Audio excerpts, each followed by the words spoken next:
Shilkan oo ku dhacay ceel aad u ballaaran isla markaasna ku jira gudihiisa ku dhawaad 4 maalin iyo 4 cisho.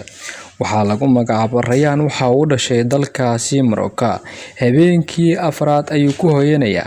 Dhammaan badbaadiyaasha dalkaasi ayaa isugu yimaaday si ay ugu soo bixin lahaayeen ceelkan oo mitirkiisu yahay sida warbaahinta ay sheegeen ku dhawaad 34 mitir gudaha u qodan. Waxay isku dayeen dhowr mar inay soo badbaadiyaan oo ay halkaasi keeneen dhammaan qalabka waxyaalaha lagu badbaadiyo. Rayaan ayaa magaaladaasi waxaa lagu magacaabay ceelka uu kaga dhacay magaalada waqooyiga ku taala ee Tarmuud ee isla wadankaasi. Inta uusan ku dhicin ka hor ayaa waxay sheegeen warbaahinta in ka hor halkaasi uu ku ciyaari jiray ceelka afkiisa. Ugu dambeyn ay qadar alla qabsatay oo gudaha ceelka uu ku dhacay habeenkii afraad ee aan soo moodnay. Cidna aysan war ka haynin hase yeeshee kolkii dambe ay ogaadeen dad badan oo eheladiisa iyo qaraabadiisa ka mid ah.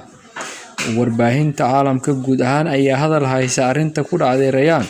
Waalidiintiisa iyo qaybo badan qoyskiisa ayaa isugu yimaaday sidii ugu duceyn lahaayeen oo isla markaasna ay ugu soo saari lahaayeen. Waxaa dhammaan isugu yimaaday gaadiidka ama agabyada wax lagu soo badbaadiyo sida kuwa qoda dhulka iyo dhammaan agabyada lagu fiiriyo dhulka iyo godka uu ku jiro sida aad idin muuqato mitirka iyo halka uu kaga sugan yahay godka oo ah goob cariiri ah.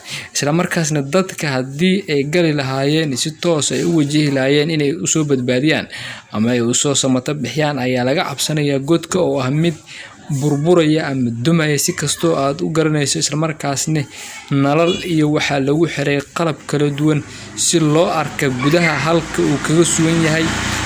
Waxaa la rajaynayaa ay leeyihiin qolooyinka hawshan gacanta ku haya inay ka soo dhamaan doonaan Brito ama caawado sida ay sheegeen ay howlgalkaasi ku soo gabagabayn doonaan si loo soo badbaadiyo maadaama muddo 4 cisho halkaasi uu ku sugnaa isla markaasna uusan qaadan wax raashin ah biyo iyo waxyaalo la mid ah oo aadamiga uusan ka maarmin had iyo jeer. Waxaa la leeyahay arrintaasi khatar ayay ku sugan tahay noloshiisa.